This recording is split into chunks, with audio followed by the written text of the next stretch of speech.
In Venezuela, President Nicolas Maduro rejected and described as infamous the renewal of the U.S. executive order classifying Venezuela as an unusual and extraordinary threat. German public transport workers begin a one-day strike to increase pressure on the government in an ongoing wage dispute. And in Vietnam, the National Assembly confirmed Vo Van Thoung as the country's new president.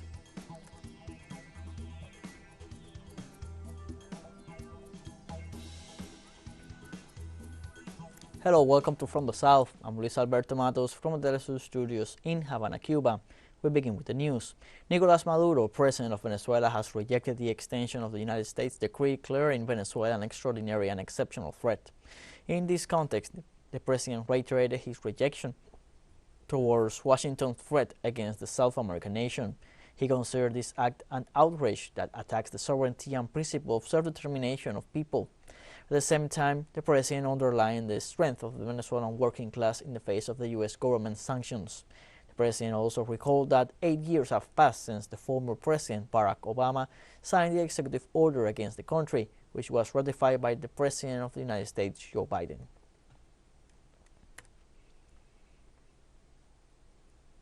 In Venezuela, intellectuals of the world paid tribute on Friday to the late commander Hugo Chavez, 2 days before the 10-year anniversary of his physical departure. The Venezuelan Minister of Culture, Ernesto Villegas, announced that revolutionary thinkers and activists from around the world arrived in Caracas to participate in the Global Forum for the Relevance of the Bolivarian Ideas of Commander Hugo Chavez. The forum will address topics such as popular power, the importance of communes, the civil-military union, and decolonization. Participants also reflect on the role of the media and new technologies, the international situation, and the union and integration of Latin America, the Caribbean, and the planet in the construction of a multipolar and multicentric world in the road towards the socialism of the 21st century. Among those who will participate are the former Minister of Culture of Cuba, Abel Prieto, the Argentinian political scientist Atilio Borón, the Venezuelan anthropologist and filmmaker Sergio Arria, and the Puerto Rican sociologist Ramón Gros Fogel. In this sense, former Cuban Minister of Culture and current President of Casas de las Americas, Abel Prieto, joined the international community to express his love and profound respect towards Commander Hugo Chavez in his Twitter account. The Cuban intellectual stated that those who die for life, as Chavez did, cannot be considered dead. Abel Prieto's statement came as the Venezuelan people honored the legacy of Commander Hugo Chavez on the 10th anniversary of his passing. Mexico's Secretary of Foreign Affairs Marcelo Ebrard asked Washington to respect the legislative affairs of the Latin American country in view of the criticism recently made by the U.S. Secretary of State, Antony Blinken, regarding the new reform to the Mexican National Electoral Institute. In a face-to-face meeting on the sidelines of the G20 meeting in New Delhi, India, the Mexican Foreign Secretary asked his U.S. counterpart to respect Mexican sovereignty. On February 26, some sectors of the government opposition took to the streets in defense of the National Electoral Institute's organic structure, despite the numerous corruption accusations it had received. Nevertheless, Congress approved a reform, popularly known as Plan B, which seeks to reduce the entity's excessive expenses in elections while guaranteeing its transparency and ability to oversee fair and fraud-free elections. Uruguayan President Luis Lacalle Pou went to Congress on Thursday to present his annual report. Right there, opposition parties condemned the fact that the president made no reference to recent corruption cases. More details with our correspondent Mateo Grille. Uruguayan President Luis Lacalle Pou went to Congress to deliver his annual speech reviewing what has been done and to announce new government measures. Although the president's supporters had called on the people to join him in the streets, only a few dozen activists heed the call. The Uruguayan president began by saying that the pandemic had not been an obstacle for the government to carry out its plan.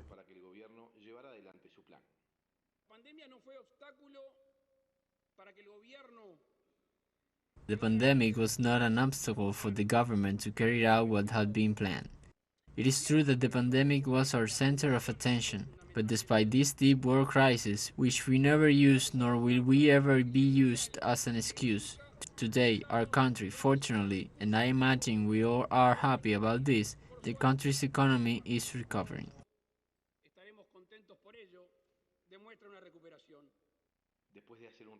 After reviewing the performance of each ministry, Lacalle made his much publicized announcement, an income tax reduction on salaries and some pensions, which will benefit, he said, nearly 80,000 people, which are those who receive the highest salaries or pensions.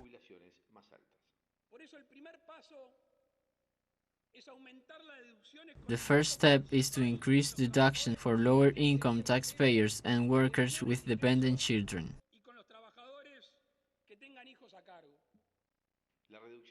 The announced tax reduction will affect about 4% of Uruguayan workers and will have a fiscal cost of $100 million. The opposition had an initial negative reaction. Legislators from the left say the president spoke of a wonderland but did not talk about poverty or the drop in salaries.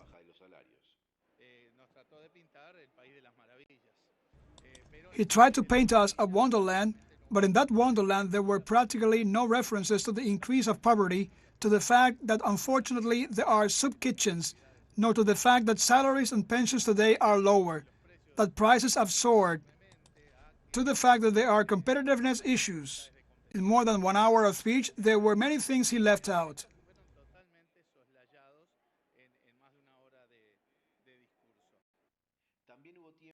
The president was also criticized for not mentioning corruption cases involving his closest circle, and that resulted in the imprisonment of his chief of personal security and the prosecution of almost the entire police leadership. The president did not make any reference to things that have been on the front page of the newspapers every day. Issues related to transparency, corruption, the Marcet case, the Astesiano case, irregularities in the Ministry of Tourism. There was not a single mention of any of that. There was less euphoria around this address by President Lacalle than in previous years.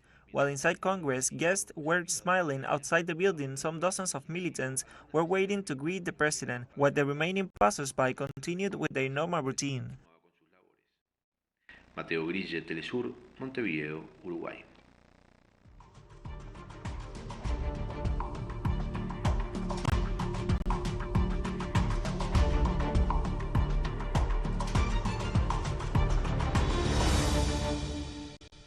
The Peruvian Congress has once again refused to debate on holding early general elections in 2023.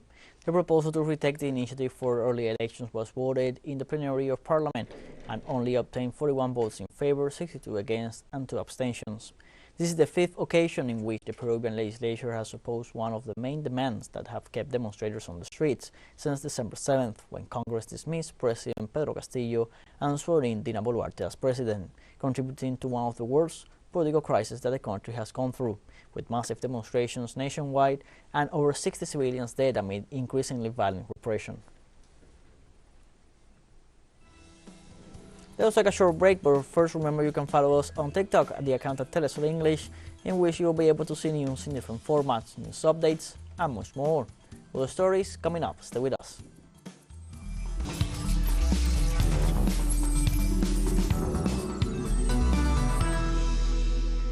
Welcome back from the south. German public transport workers began a one-day strike on Friday to increase pressure on the government in an ongoing wage dispute. Authorities in the country warned passengers to prepare for significantly disrupted travel in major cities, including Cologne, Frankfurt, Stuttgart, and Munich. According to protest organizers, bus, streetcar, and subway drivers in 6 federal states will join the strike, which also aims to draw attention to climate change and the need to strengthen public transportation. Public sector employees staged strikes in several federal states since last week after the second round of collective negotiations with the government ended without an agreement. The union, which represents over 2.5 million people, sector members, is demanding a wage increase of 10.5% to cope with a galloping inflation which worsens the cost of living crisis. On Friday, a coalition of French labor unions, opposition political parties, and activist groups called for nationwide general strikes on protest on March 7th. The decision is part of a campaign denouncing the government's proposed pension reforms that would raise the retirement age. It will be the 6th nationwide multi-sector strike since the current campaign started on January 19th. On Friday, leaders of the major labor unions in the European country took part in an inter-union meeting. The event was presented as a show of unity against the attempt by Emmanuel Macron's government to increase the retirement age. During the meeting, the General Secretary of the General Confederation of Labor, Philip Martinez, highlighted the importance of getting as many workers as possible to join the protest.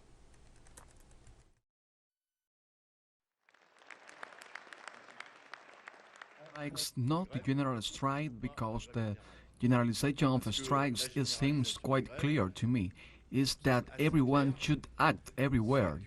It is not a leaflet, even with the most beautiful writing calling for a general strike, that will make people go on a strike.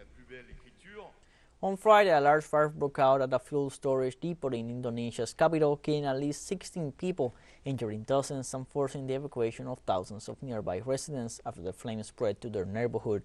According to fire officials, at least 260 firefighters and 52 fire engines struggled to contain the blaze in the nearby neighborhood until it was finally put out several hours after it had started. The fuel storage station, operated by state-run oil and gas company Pertamina, is near a densely populated area in North Jakarta and supplies 25% of Indonesia's fuel needs. According to Eko Kristiawan, Pertamina's area manager, a preliminary investigation showed the fire broke out when a pipeline ruptured during heavy rain, possibly from a lightning strike. Among the casualties, there were 2 children, while according to official reports, at least 50 people have been hospitalized. It started with a very strong smell. It was so strong that we could hardly breathe. Then we were leaving this area when we suddenly heard a very loud explosion. We have asked the people who reside around the burning site to help clear the area, to give clearer access to fire trucks and ambulances because the roads are small.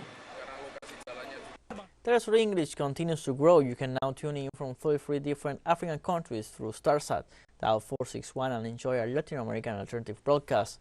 One final short break and we'll be right back. Stay with us.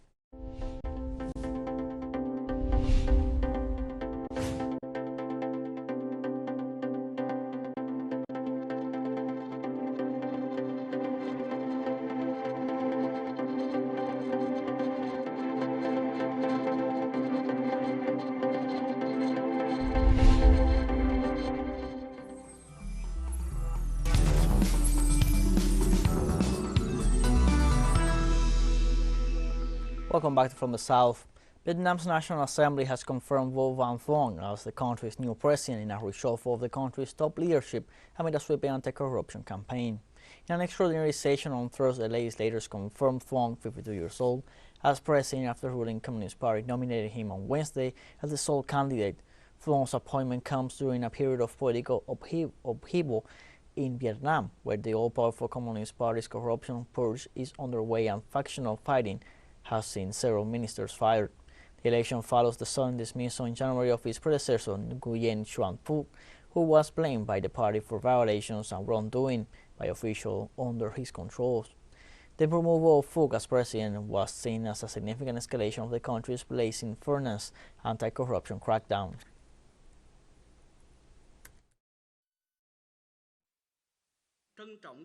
I would like to thank the Central Committee of Vietnam's Communist Party, General Secretary Nguyen Phu Trong, and leaders of the party and the state for trusting and recommending me for this position. This is a great honor and a very heavy task for me. I will do anything that is of benefit to the people and avoid anything that is harmful to the people. I will be determined in the fight against corruption and negative phenomena. Nigeria's Supreme Court has restrained President Muhammadu Buhari from withdrawing the old N200, N500 and N1000 notes from circulation. The Apex Court also faulted the government's decision to go ahead with the redesign of the banknotes without consulting the federating units, that is, the 36 states of the federation. Before the court invalidated the Naira redesign policy of the Central Bank of Nigeria. In addition, the court ruled that the use of the old Naira notes will remain valid till December 31st, 2023. Nigerians have been struggling with a shortage in cash since the CBN began to swap all bills of the local Naira currency for new redesigned ones, leading to a shortfall in banknotes. The scarcity of cash triggered violent protests in major cities as angry and frustrated customers attacked and vandalized banks and blocked roads.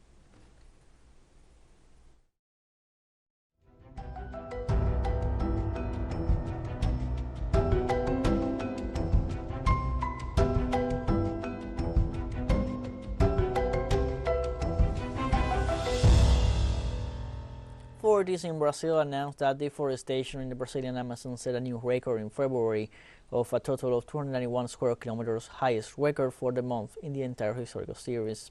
Preliminary data from the National Institute for Spatial Research in February showed 209 square kilometers of forest destroyed in the Brazilian part of the world's largest tropical rainforest.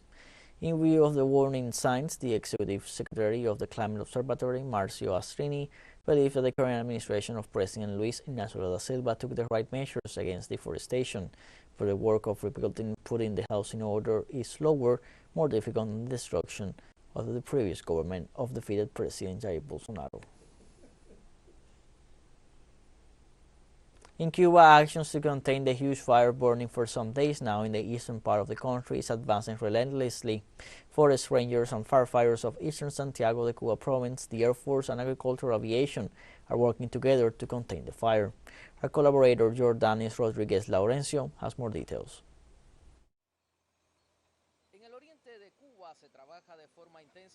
In eastern Cuba, intense efforts are being made to extinguish the forest fire that has been raging for several days in an area called the Pine Woods of Mayari. Provincial authorities from Holguín and Santiago de Cuba have toured the area to assess the situation on the ground. The fire is being fought under the most difficult circumstances due to the characteristics of the terrain, a prolonged drought and strong winds. However, the situation is gradually being brought under control. On Thursday, air and ground operations were stepped up. A great job has been done with the help of people from Holguín and Santiago de Cuba. Important measures have been implemented. Still, there's no rain and the fire spreads from one field to the next. We have joint efforts with people in Santiago to prevent the fire from crossing over to that province. It hasn't been easy. All our civil defense officers are in the field actively trying to quell each one fire outbreak.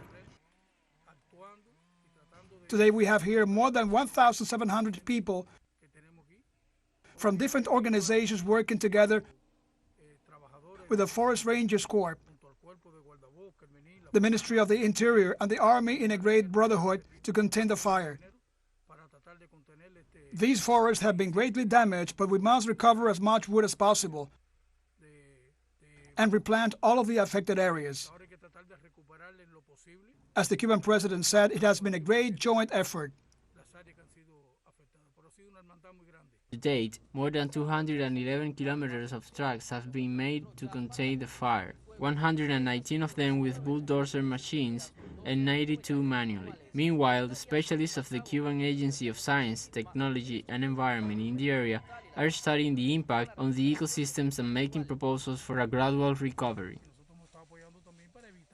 We have helped in preventing the fire from spreading over to our province because it would have a very devastating impact. So far, we have been successful at it. The work done has helped in slowing down its spread. But the winds do not help. It's been the result of strong cooperation. On his part, Ernesto Santisteban Velázquez, first secretary of the party in Holguín, noted that the country's leadership has been on top of the situation, concerned about the safety of the people living in the area and acknowledging the men and women directly involved in extinguishing this fire. The country's top leaders have been constantly asking for updates. They have been requesting information on the number of people involved in this effort, what they are doing, what progress has been made. And we have conveyed to the troops the respect and acknowledgement of the country's top authorities. A plan has already been drawn for the recovery of all the burned forest area, and it will be gradually executed over a 3-year period. According to preliminary data, 4,032 hectares and more than 50,000 cubic meters of timber have been damaged to this date. Camarógrafo Eddie de la Pera y Jordanis Rodríguez Laurencio, teleSUR, Holguín, Cuba. We have come to the end of this news briefing. You can find these and many other stories on our website, telesurenglish.net. Also join us on social media, Facebook, Twitter, Instagram, Telegram, and TikTok. For telesur English, I'm Luis Alberto Matos. Thank you for watching.